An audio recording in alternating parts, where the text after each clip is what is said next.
നല്ല നല്ല എക്സ്പീരിയൻസ് ആയിരുന്നു. എല്ലാവരും തിയേറ്ററിൽ ഇപ്പോൾ കണ്ടപ്പോൾ എല്ലാം ഭയങ്കര വർക്കായിട്ടുണ്ട്. എസ്പെഷ്യലി റിയാസ് ഖാൻ ഭയങ്കര വർക്കായിട്ട് തോന്നുന്നുണ്ട്. അർജുന ഷോ തകർത്തു. നാദിർഷിക്ക സാധാരണ കോമഡി സിനിമകളാണ് ചെയ്യുന്നതെങ്കിൽ പോലും അതിൽ നിന്ന് വ്യത്യസ്തമായിട്ട് ആദ്യമായിട്ട് ഇക്കയുടെ കയ്യിൽ നിന്നൊരു ത്രില്ലർ സിനിമ വന്നിരിക്കുകയാണ്.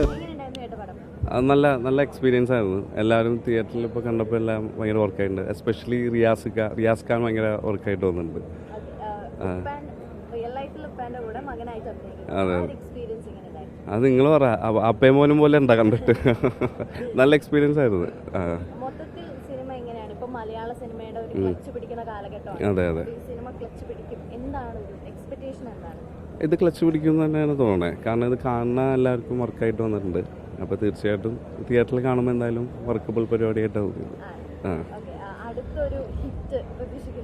തീർച്ചയായിട്ടും ഒരു ഹിറ്റ് തന്നെ പ്രതീക്ഷിക്കണേ.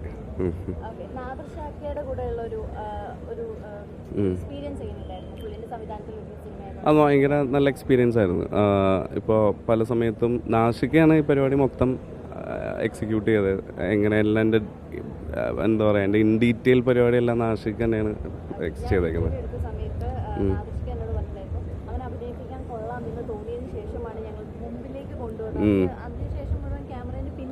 അതെ അതെ,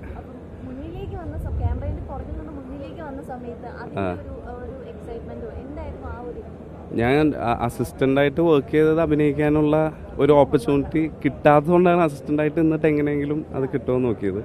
അപ്പോൾ അത് കുറച്ചൊരു 6-7 പടം വർക്ക് ചെയ്തിട്ടാണ് ഇത് കിട്ടിയത്. ഇല്ല, അത് ഇത് കണ്ടാൽ മനസ്സിലാവും എന്താണ്. അപ്പോൾ എന്തായാലും താങ്ക് യു. എല്ലാവരും തിയേറ്ററിൽ വന്ന് പടം കാണണം. ഗംഭീര സിനിമയായിരുന്നു. എൻ്റെ അഭിനയം നല്ല ഗംഭീര അഭിനയമാണ് എന്നല്ലേ ഞാൻ പറയുള്ളൂ. നിങ്ങളല്ലേ തീരുമാനിക്കേണ്ടത്. നന്നായിട്ടുണ്ട്. ഈ പറഞ്ഞ പോലെ തന്നെ മുബിൻ ഒരു പുതുമുഖം എന്നുള്ള ലെവലിലല്ലാതെ ഗംഭീരമായിട്ട് അഭിനയിച്ചിരിക്കുന്നു. അർജുന ഷോ തകർത്തു. പിന്നെ നിങ്ങളല്ലേ പറയണ മോളെ. ഞാനൊക്കെ എന്താ പറയുക, ഞാൻ വില്ലനായിട്ട് ചിരിക്കണം. പക്ഷേ ഞാൻ ചിരിക്കുന്നുണ്ട്, എന്താണെന്നറിയില്ല. നോക്കടാ, എന്താ മോളെ, എന്താ മോനെ? അതെ റിയാസിയും ഗംഭീരമായി. ഇദ്ദേഹവും ഗംഭീരമായി. ഇങ്ങോട്ട് വാ. വരുതേ, ഞങ്ങളെല്ലാവരും വളരെ എന്താ പറയുക, വളരെ എൻജോയ് ചെയ്ത് അഭിനയിച്ച സിനിമയാണ്. എനിക്ക് മനസ്സിലായി.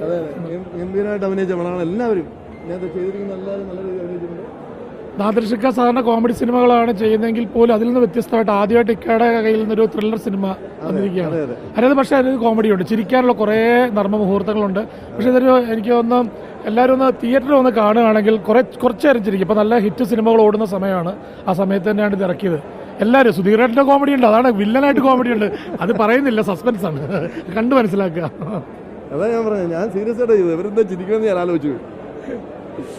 അടിപൊളി. അപ്പോൾ once upon a time in Kochi, നാദിർഷിക്കയുടെ പുതിയ സിനിമ എല്ലാവരും തിയേറ്ററിൽ വന്ന് കാണും. നല്ല മൂവിയാണ്, ഞാൻ പറഞ്ഞല്ലോ, നല്ല മൂവിയാണ്. നല്ല പടം.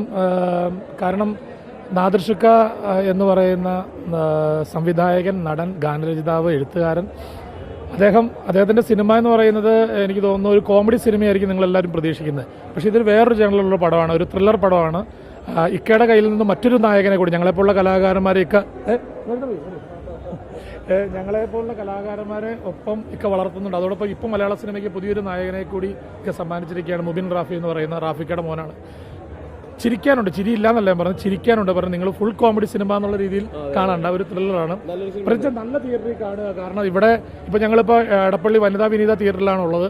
അതുപോലെ നല്ല തിയേറ്ററിൽ വന്ന് കണ്ടാൽ നിങ്ങൾക്ക് അതിൻ്റെ സൗണ്ടും എന്താ ബാക്ക്ഗ്രൗണ്ട് സ്കോറൊക്കെ നന്നായിട്ട് ആസ്വദിക്കാൻ പറ്റും.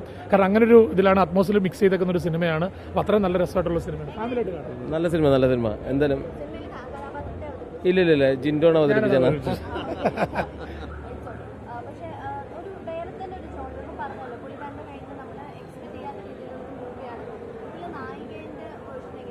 നായിക നല്ല സ്ട്രോങ് ഉള്ളൊരു നായികയാണ്. കാരണം നമ്മൾ നായികയും നായകനും ഒരുപോലെ തന്നെ അവർ ചെയ്യുന്ന ആ പ്രവർത്തനം അതാണ്, അതൊരു സസ്പെൻസ് സിനിമയാണ്. നമ്മളത് പറഞ്ഞ് എന്താണ് എനിക്ക് പറയുമ്പോൾ അതിൻ്റെ കഥ പറയേണ്ടി വരും. അപ്പോൾ അതുകൊണ്ട് കഥ പറയാതിരിക്കുന്നതായിരിക്കും നല്ലത്. അത് നിങ്ങൾ തിയേറ്ററിൽ വന്ന് കാണുന്നതായിരിക്കും നല്ലത്. കാരണം രണ്ടുപേർക്ക് നല്ല സ്ട്രോങ് എന്താ പറയുക ക്യാരക്ടറാണ് ഉള്ളത്. ഉള്ളവർക്കൊക്കെ ചെറിയ, ഇപ്പം എനിക്കൊക്കെ ആണെങ്കിൽ പോലും ചെറിയ പോർഷനാണ് ഇക്ക തന്നതെങ്കിലും അതിൻ്റെ അകത്തൊരു രജിസ്ട്രേഷനുണ്ട്. അതിനകത്ത് നല്ലൊരു ക്യാരക്ടർ, ഇപ്പോൾ റാഫിക്കയുടെ ക്യാരക്ടർ ചിരിപ്പിക്കാനുള്ള എല്ലാം അതേ പറഞ്ഞ സാജു ചേട്ടൻ, ഒത്തിരി പേര്, സുധീറേട്ടൻ, നമ്മുടെ വില്ലൻ വേഷങ്ങൾ ചെയ്ത സുധീറേട്ടനൊക്കെ ചെയ്തേക്കുന്നത് ഗുണ്ടയാണെങ്കിലും ചിരിപ്പിച്ചുള്ള ഗുണ്ടയാണ്. അതറിഞ്ഞ് കോമഡി സിനിമ അല്ലെങ്കിൽ പോലും അതിനകത്ത് കോമഡിയാണ്. തിയേറ്റർ എക്സ്പീരിയൻസ് ആണ്, അടിപൊളി.